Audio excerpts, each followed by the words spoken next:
It's an impersonal reality. Awareness is an impersonal reality. It's not personal. That's one of the best aspects of it. It's not personal. It doesn't have personal problems, right? It's not a physical body. It doesn't have physical problems. When you take yourself to be a body, just when you take yourself to be a physical body, you are bound to suffer. You have to suffer if you take yourself to be a physical body, because your physical body is a time body. It's going to die. It's going to get sick. It's going to get old. It's subject to accident. Right? So you will suffer. And those of us who sit here now are a little older, you can't deny that, right? Especially when you get older and you spend a lot of time in the hospital. or getting diagnosed with this, that, and the other thing. Every time I go to the doctor, I got a new specialist to go to. The only real way to deal with your problems is to be silent and in a state of being which is acceptance.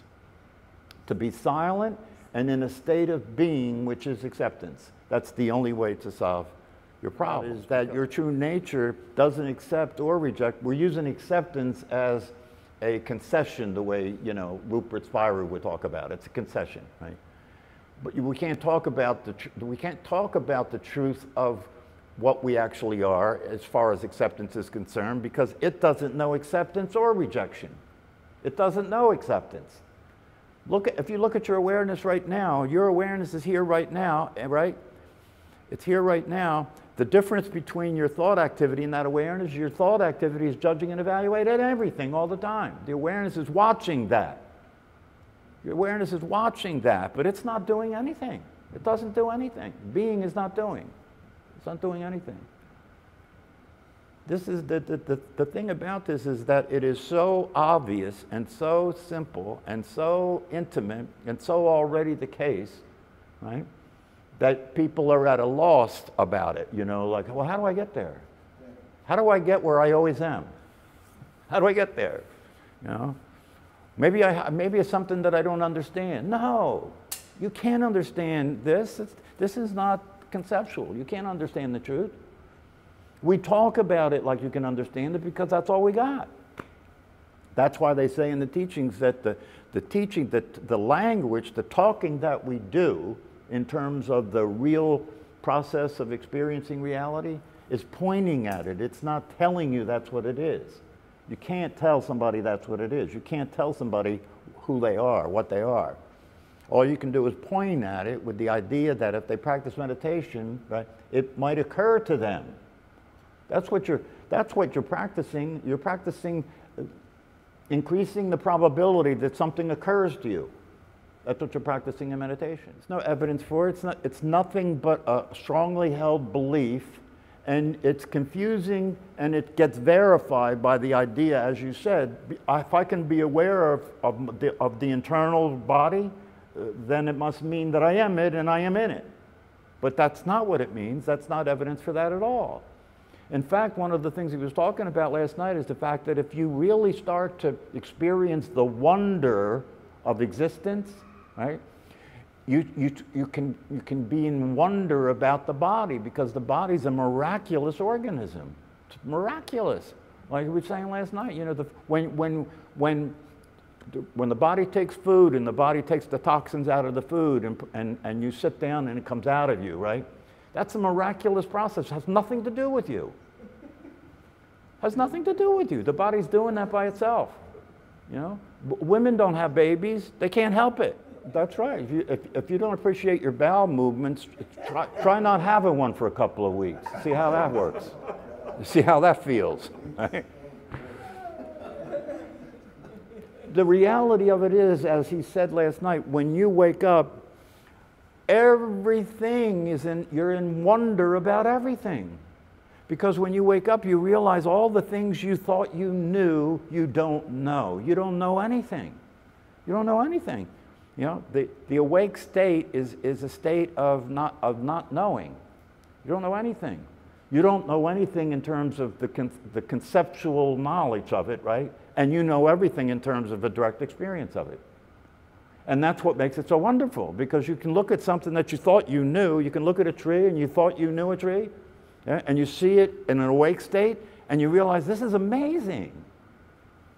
Everything is amazing. Human beings are amazing. The body's amazing. Everything that's happening is amazing. You know, in the Course in Miracles, a lot of people, this is interesting, a lot of people study the Course in Miracles because they think they're going to learn how to create miracles, right? It's a Course in Miracles. No, that's not what it is. It's a course in realizing everything is a miracle. That's what the Course in Miracle is. It's a course in realizing everything is a miracle. But that's so unlike the personality and so unlike the way the mind works, people study it so that they can try and create miracles. That's ridiculous. That's crazy. You can't create a miracle. Miracles are happening all the time. It's the nature of your nature. It's the nature of your nature. The body is doing everything that it's doing by itself. And if you're awake, then the way you experience that is you experience it as a miracle happening all the time. It's a miracle. When you wake up and you let go of the limited way that you've been existing, and you let go of the beliefs, and you let go of all of the psychological baggage and all the emotional baggage, right? When you wake up and you let that stuff go, because you realize that stuff isn't real. It's not real. When you let all that stuff go, right, all of a sudden everything transforms and you experience the most ordinary things as very miraculous. Everything becomes a miraculous occurrence. But if you practice consistently experiencing the truth, which is that you're not the physical body, right, you will start to get a sense of the possibility that when the body dies, you can watch it the same way you're watching the body breathe. When the body dies, if you consistently practice being awake and you consistently practice experiencing things as they actually are, which means that you're not in this body, right? When you practice meditation, you move your attention away from the thinking activity to watching the body breathing. That which is watching the body breathing can watch the body die.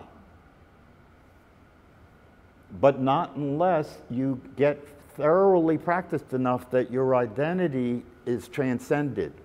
Your identity is transcended. Your identity is a transcendental experience. Awareness is a transcendental experience. It's not what's happening, it's the awareness of what's happening. It's transcended what's happening.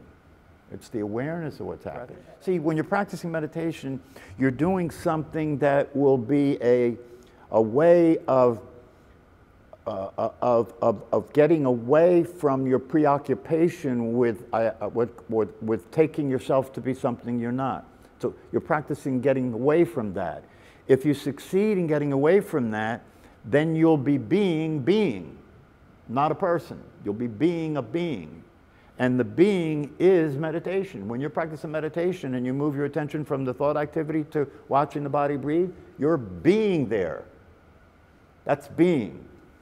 Thinking is not being. That's right. That's right. Exactly. When you wake up and there's a transformation, right? Then you're being human, you're not a human being. What you are is not human, you're being human. That's a whole different way of living your life. Right? If you're a human being, right, then you have to carry the weight of your psychological baggage. You have to carry the weight of your impending death. You have to carry the weight of being separate from the world and being afraid. You have to carry the weight of being separate from the people that you're closest to, because even though you're that close to them and even though you want to have an exchange of love and affinity and all that stuff, if they make the wrong move, your shit goes off anyway. You know they love you. What do you want them to do, right? But if they say the wrong thing and it triggers something from your past that happened, right, and it brings that back up, you will see them as the enemy. You'll see them as the enemy. And then you'll behave as if they are the enemy. You'll curse at them. You'll want to get rid of them. You'll want to get away from them. And if you want to get away from them and you want to get rid of them and you curse at them, you're wanting to get away from yourself because they are you. That's the thing. When you wake up, you realize that there are no separate human beings. It's a practice. When you see things as they are, it doesn't mean you don't have a mind anymore, right? But what it means is that when you're walking around and you look at somebody and the mind is doing its thing, you know, when you look at somebody and the mind's judging them and not liking their clothes, or their hair is ridiculous, or they're too fat, or they're, you know, whatever it is that your mind does, right? The practice is seeing that for what it is, that's all. The practice is seeing that for what it is and realizing that's just craziness. That's just craziness. That person is you. That's you over there in that other body. But if you walk around here, when I walk around here and I see these little toddlers here, you make eye contact with them, they're wide open. They're wide open. They have not yet learned not to do that. You don't do that. You don't look in somebody else's eyes. That's threatening, right? That's insanity. When you're not there, you're there. That's true. When you're not there, you're there. If you're playing pickleball and you're 100% into the pickleball, right? There's no bob involved. Doesn't it feel good? Yeah. Well, I used to play competitive tennis, and I used to get up in the morning when I was a kid and go to the tennis court, and if it started to rain, I would cry. That's how bad I wanted to play tennis, because when I played tennis, my circumstances weren't there. There was just the ball. And my being in touch with my ability to do something that was beyond my mind. You know what I mean? If you practice pickleball or tennis and you train your body to do it, right? You can be there and watch the ball, right? But your body knows what to do.